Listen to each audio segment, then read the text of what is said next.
فأعوذ باللہ من الشیطان الرجیم بسم اللہ الرحمن الرحیم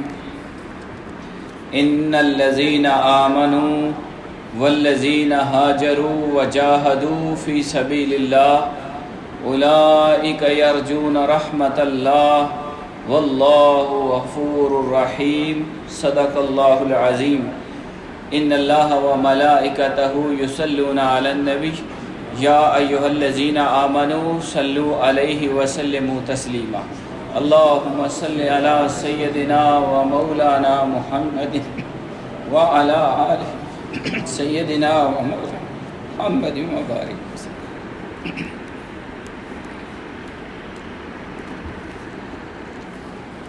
اللہ رب العزت کی توفیق اور کرم سے آج جمعۃ المبارک کی بابرکت اور رمضان المبارک کی باسعادت گھڑیوں میں ہم اپنے رب کے حضور حاضری کے لیے جمع۔ آج میرا موضوع سورہ بقرہ کی آیت نمبر 218۔ ہم نے اس آیت مبارکہ سے پہلے ایک آیت جو پڑھی ہے 217، اس میں اللہ رب العزت نے کفار کا ایک سوال بیان کیا، اور اس سوال کے اندر انہوں نے مسلمانوں پر یہ اعتراض کرتے ہوئے بات کی کہ اللہ نے مہینوں میں سے 4 مہینوں کو حرمت والا مہینہ قرار دیا، جس میں قتل و غارت کرنا، جھگڑا کرنا، ظلم کرنا، جہاد کرنا، جنگ کرنا وہ منع ہے۔ مسلمانوں کا ایک قافلہ ایسا تھا جو حضرت عبداللہ بن جاش حضور علیہ السلام کے پھوپھی کے بیٹے تھے، ان کی سرکردگی میں آقا علیہ السلام نے 2 ہجری میں انہیں کفار کی نقل و حرکت کو دیکھنے کے لیے روانہ کیا، اور ان کے ساتھ 8 صحابی اور بھی تھے مہاجرین میں سے۔ حضور علیہ السلام نے انہیں ایک خط لکھ کر دیا، اور ساتھ ارشاد فرمایا کہ یہ خط آپ نے سفر کرنے کے 2 دن بعد کھولنا ہے۔ بڑی اس میں دلچسپ باتیں ہیں، میں نے پچھلے جمعہ کو بیان کی ہیں، لیکن چونکہ اگلی آیت اسی سے متعلق ہے تو اس لیے میں اس کو ساتھ ملا رہا ہوں۔ حضور علیہ السلام نے انہیں کہا کہ یہ خط آپ نے 2 دن بعد کھول کے پڑھنا ہے۔ جب 2 دن کا انہوں نے سفر کر لیا تو حضور علیہ السلام کے فرمان کے مطابق انہوں نے خط کھولا، تو اس میں آقا علیہ السلام کی طرف سے جو ہدایت تھی اس میں چند باتیں میں آپ کو بتاتا ہوں۔ آپ نے کہا کہ اپنے ساتھیوں کو مجبور نہ کرنا کہ وہ تمہارے ساتھ چلیں، خوشی سے چلیں تو ٹھیک ہے، ورنہ مجبور نہیں کرنا۔ اس کے بعد آپ نے لکھا کہ یہاں سے تم نے دائیں طرف جانا ہے، وادی نخلا یہ ایک نشانی دی گئی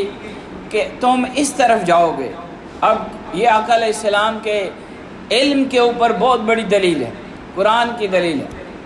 اور اس کے اندر یہ لکھا گیا، تفسیر مظہری نے لکھا کہ آقا علیہ السلام نے لکھا کہ وہاں پر تمہارا مقابلہ، تمہارا سامنا کفار کے ایک لشکر سے ہوگا، ایک قافلے سے، اور اس میں تمہارے لیے اللہ نے نفع لکھا ہے۔ یہ واقعہ ابھی ہوا نہیں، حضور علیہ السلام نے اپنے صحابہ کو بتایا۔ وہ گئے، اسی طرح 2 دن بعد جب خط انہوں نے کھولا، حضور کے فرمان کے مطابق ساتھیوں سے پوچھا، بھائی مجبوری نہیں ہے، اگر میرے ساتھ چلو تو ممکن ہے اس میں تمہاری جان بھی جائے، لیکن تم اگر واپس جانا چاہو تو اجازت ہے۔ سب نے کہا ہم آپ کے ساتھ ہیں۔ حضرت عبداللہ بن جاش نے پڑھا کہ حضور نے فرمایا اس مقام سے وادی نخلا کی طرف جانا ہے، اس طرف سفر شروع کر دیا۔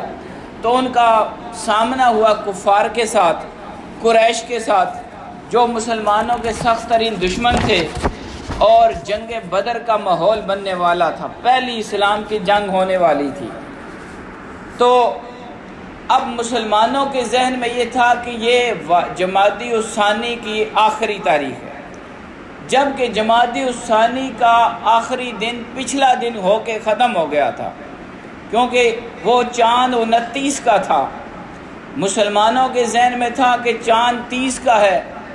اب یہ واقعہ جو ہوا کفار کے ساتھ، قریش کے ساتھ مقابلے کا، تو یہ رجب کی یکم شروع ہو چکی تھی، جس میں جنگ کرنا منع تھا، جہاد منع تھا، آپ کوئی ایسا کام نہیں کر سکتے۔ تو یہ واقعہ پیش آیا۔ اب اس واقعے کے بعد کفار نے شور مچانا شروع کر دیا اور انہوں نے اعتراض بنا لیا کہ جناب آپ کہتے ہیں کہ ہم اسلام جو دین حق لے کر آئے ہیں، سچا دین لے کر آئے ہیں، اور اس دین کے اندر ہی 4 مہینے جو ہیں وہ حرمت والے ہیں، تو آپ نے ان کی پہلی تاریخ کو یہ ظلم کیا، تو یہ آپ ادھر سے کہتے ہیں ہم دین حق پر ہے اور ادھر سے دین کی تعلیمات کو پر آپ عمل نہیں کرتے۔ تو یہ ایسا ماحول بنا جس سے مسلمانوں کے اوپر اور اس طرح اسلامی ماحول کے اوپر ایک سوال بنا اور ایک پریشر بنا۔ آقا علیہ السلام کے سامنے اس واقعے کے جو معاملات تھے کفار کے مقابلے والے وہ پیش کیے گئے، 2 قیدی لائے گئے، کچھ مال غنیمت تھا، آپ نے لینے سے انکار کر دیا اور معاملہ اللہ کے سپرد کر دیا۔ اس پر وہ آیت نازل ہوئی جو ہم نے پچھلے جمعہ کو پڑھی تھی کہ اللہ پاک نے ان کفار کو یہ جواب دیا کہ یسألونک عن الشہر الحرام، تم حرمت والے مہینے میں جنگ کرنے کے بارے میں سوال کرتے ہو اور اعتراض بناتے ہو، قتال فی، کیا اس میں جنگ کرنا جائز ہے یا ناجائز ہے؟ اللہ نے جواب دیا کل، آپ کہہ دیں قتال فیہ کبیر، اس مہینے میں جس میں حرمت ہے، منع ہے، جنگ کرنا کبیرہ گناہ ہے، اس میں کوئی شک نہیں۔ وصد عن سبیل اللہ، لیکن یاد رکھو اللہ کے راستے سے روکنا، وکفر بہی، اور اللہ کے راستے کا انکار کرنا، والمسجد الحرام، اور مسجد حرام میں مسلمانوں کو جانے سے روکنا، واخراج اہلہ منہ، اور اس کے رہنے والوں کو، مسجد حرام کعبہ کے رہنے والوں کو وہاں سے نکلنے پر مجبور کرنا، اکبر عند اللہ، اللہ کے ہاں اس گناہ سے بھی بڑا گناہ ہے۔ اور پھر اللہ نے ان کی جو مینٹیلٹی تھی کفار کی وہ بیان کی کہ یہ آپ کے ساتھ ہمیشہ جنگ کرتے رہیں گے، اور اگر ان سے بن پڑا ہو سکا تو یہ تمہیں تمہارے دین سے نکالنے پر، تمہیں دین چھوڑنے پر مجبور کریں گے۔ پھر اللہ رب العزت نے بیان فرمایا کہ جو دین چھوڑے گا، اسلام قبول کرنے کے بعد مرتد ہو جائے گا اور اسی پر مرے گا، وہ کافر ہے، ہمیشہ ہمیشہ کے لیے وہ دوزخ میں رہے گا، اور اس کے جتنے اعمال صالحہ ہیں وہ ضائع ہیں۔ یہ آیت بیان کرنے کے بعد جب ماحول کلیئر ہو گیا، آقا علیہ السلام نے قیدی چھوڑ دیے اور مال آپ نے قبول کیا، بات ختم ہوئی۔ لیکن جن اصحاب نے یہ واقعہ کیا تھا، سیریا سے کہتے ہیں، جس میں آقا علیہ السلام نے بھیجا تھا، ایک فوجی مشن روانہ کیا تھا، اس فوجی مشن کے جو اصحاب تھے، حضرت عبداللہ بن جہش اور ان کے 8 ساتھی، ان کے اوپر ایک عجیب کیفیت طاری تھی، وہ سب پریشانی میں تھے، حیرانی میں تھے، کیونکہ آیت کے اندر یہ بیان کیا گیا تھا کہ ہاں حرمت والے مہینوں میں جنگ کرنا یہ کبیرہ گناہ ہے، اس میں کوئی شک نہیں۔ لیکن اللہ نے ان پر اعتراض کیا، کفار تم اب یہ مسئلہ تو پوچھتے ہو کہ حرمت والے مہینے کا احترام ہونا چاہیے، نہیں ہوا، اسلام کے اوپر بات کرتے ہو، لیکن جو کام تم نے کیے ہیں، تم نے اللہ کے راستے سے لوگوں کو روکا ہے، تم نے اللہ کے حق راستے کا انکار کیا ہے، تم نے اللہ کے گھر کے ارد گرد رہنے والے مسلمانوں کو اپنا گھر بار چھوڑنے پر مجبور کیا ہے، اور اس طرح کے یہ جو تم اللہ کے گھر میں لوگوں کو آنے سے روکتے ہو، یہ جو تمہارے گناہ ہیں یہ اس گناہ سے بڑے گناہ ہیں۔ اب یہ معاملہ اس طرح کا تھا،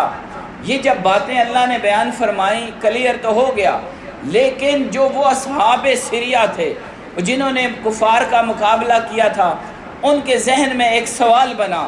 اور ایک پریشانی بنی۔ پھر انہوں نے آ کے حضور علیہ السلام سے پوچھا کہ سرکار، کیا جو ہم نے کوشش کی تھی آپ کے حکم کے مطابق، ہم نے کفار کا سامنا کیا، ایک بندہ ان کا قتل بھی ہوا، 2 ہم پکڑ کے لے آئے، مال غنیمت آپ کو پیش کیا، کیا یہ ہمارا عمل اللہ کی بارگاہ میں قبول ہے یا نہیں؟ ہمارا اب کیا سٹیٹس ہے؟ اب ہمارا یہ عمل کیا جہاد شمار ہوگا یا نہیں؟ کیا ہماری یہ گھر بار چھوڑنا یہ ہجرت شمار ہوگا یا نہیں؟ کیا یہ ہمارا عمل اللہ کی بارگاہ میں مقبول ہے یا نہیں؟ اب اس آیت میں جو آج ہمارا موضوع 218 اس میں اللہ نے یہ جواب دیا مسلمانوں کو، ان الذین آمنوا، بے شک جو ایمان لے آئے، والذین ہاجروا، اور جنہوں نے وطن چھوڑا ہجرت کی، وجاہدوا فی سبیل اللہ، اور اللہ کے راہ میں جہاد کیا، اولئک یرجون رحمت اللہ، یہی لوگ اللہ کی رحمت کے امیدوار ہیں۔ واللہ غفور رحیم، بے شک اللہ غفور ہے، بخشنے والا ہے، رحیم ہے، رحم فرمانے والا ہے۔ اب یہ اللہ پاک نے اپنے نبی کے جو صحابی تھے جنہوں نے حضور کی آواز پر لبیک کہتے ہوئے ہجرت کی، قربانی کا راستہ اختیار کیا، اپنی جان کو خطرے میں ڈالا اور اسلام کی سربلندی کے لیے جہاد کیا، اللہ نے ان کو انعام کے طور پر یہ ارشاد فرمایا کہ بے شک جنہوں نے یہ کام کیا ہے وہ صاحب ایمان ہے۔ پہلا جواب یہ تھا، ان الذین آمنوا، وہ صاحب ایمان ہیں، وہ صاحب ایمان ہیں، ان کے اندر ایمان موجود ہے۔ میں نے یہ ڈیفینیشن کئی مرتبہ بتائی ہے، ایمان، صاحب ایمان ہونے کا مطلب کیا ہے؟ اقرار باللسان، زبان سے اللہ کی وحدت کا، اللہ کی توحید کا اقرار کرنا، اور حضور نبی رحمت کی نبوت کا اقرار کرنا، اور دل سے اس کو تصدیق دینا، قلب سے، روح سے، اندر سے ماننا، اور تیسری بات جو اس کے ساتھ جڑی ہوئی ہے وَعَمَلٌ بِالْجَوَارِحِ، اور عمل کے ذریعے آپ ثابت کریں کہ آپ کے اندر ایمان موجود ہے، آپ صاحب ایمان ہیں، تو قرآن کی روح سے پھر آپ صاحب ایمان بنتے ہیں۔ تو اللہ نے فرمایا ان الذین آمنوا، بے شک جو ایمان لائے،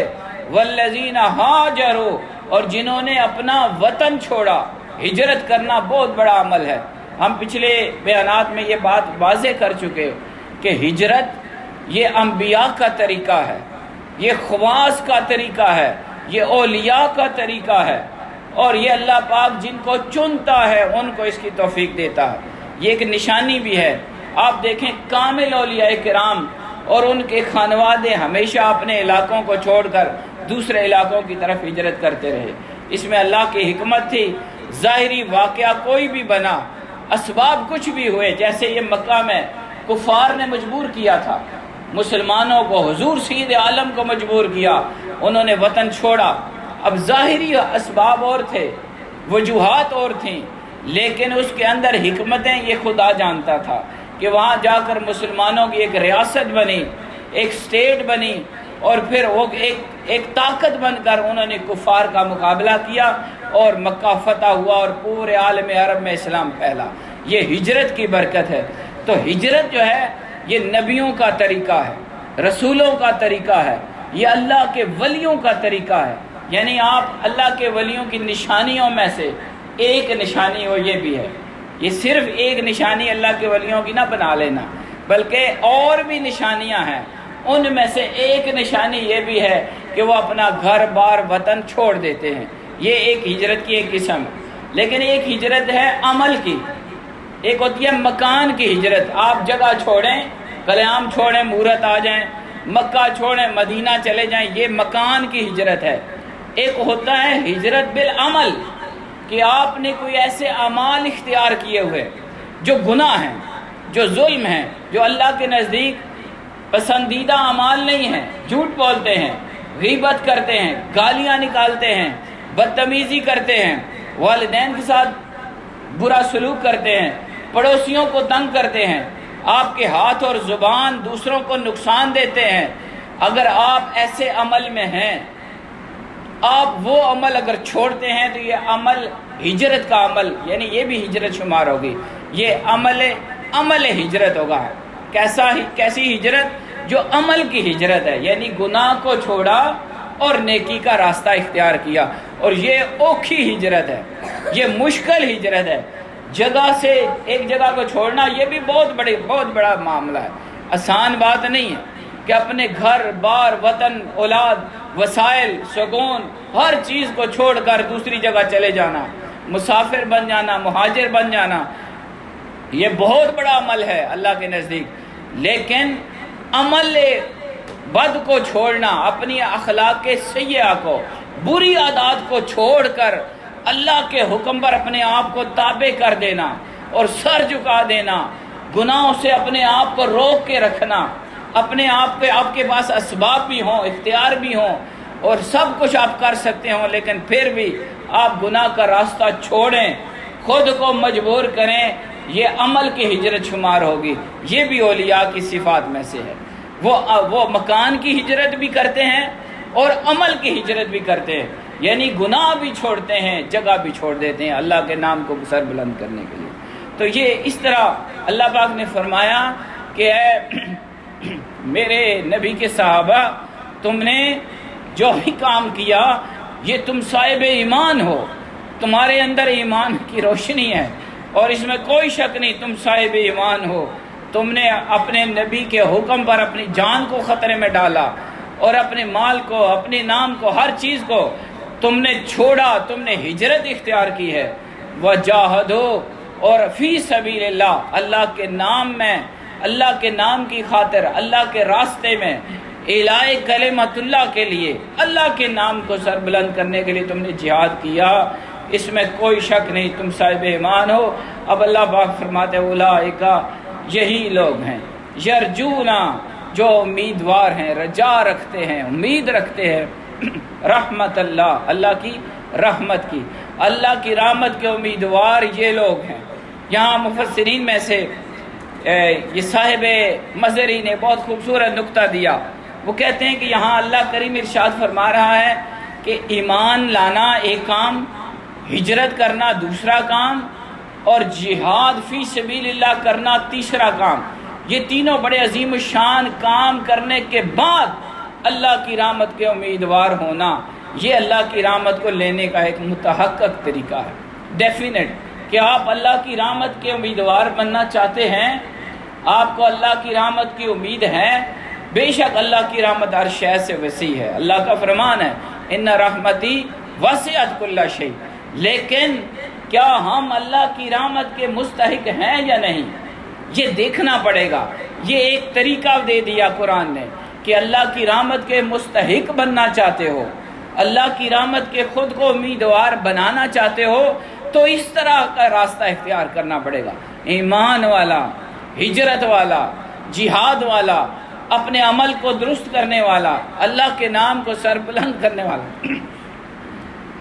یہ کام اگر آپ نے کیے تو کام اپنی جگہ وہ نیک ہیں، لیکن ان کاموں کا اجر، ان کاموں کا بدلہ اور ان کاموں کا رزلٹ تمہیں اللہ کی رحمت کی شکل میں تب ملے گا جب تم ان راستوں سے خود کو گزارو گے۔ یہاں اصلاح کی چھوٹی سی بات کر کے ختم کرتا ہوں کہ ہم اللہ کی رحمت کے تو امیدوار ہیں اور ہم اللہ کی رحمت کو بیان بھی کرتے ہیں، ہم سنتے بھی ہیں، ہم اللہ کی رحمت کا ہی ذکر کرتے ہیں، کوئی شک نہیں اللہ رحمان ہے، اللہ رحیم ہے، اللہ مہربان ہے، اللہ کریم ہے، اللہ بخشنے والا ہے، یہ ساری اس کی شانیں اور صفات ہیں۔ لیکن کیا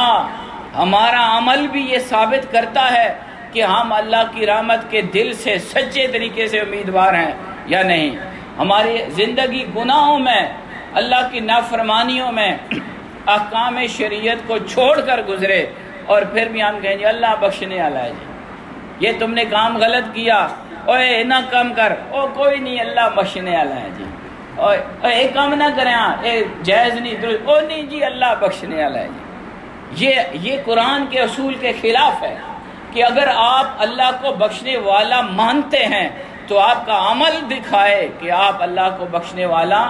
مانتے ہیں، اللہ کی رحمت کے آپ امیدوار ہیں، اللہ کی رحمت کو لینے کے جو راستے ہیں، اسباب ہیں، طریقے ہیں، ان کو اختیار کرتے ہوئے پھر اللہ کی رحمت کی طرف متوجہ ہونا، یہ اللہ کی رحمت کو لینے کا طریقہ ہے۔ اور آخر میں اللہ پاک فرماتے ہیں واللہ غفور الرحیم، بے شک اللہ بخشنے والا اور مہربان ہے۔ اللہ رب العزت کی بارگاہ میں دعا ہے مولا پاک ان مبارک ساعتوں میں ہم سب کے گناہوں کو معاف فرمائے اور ہم سب کی حاضری قبول فرمائے۔ وما علینا الا البلاغ المبین۔ انشاءاللہ میرا آج عمرے کے لیے جانے کا ارادہ ہے، انشاءاللہ 25 تاریخ کے بعد ملاقات ہوگی۔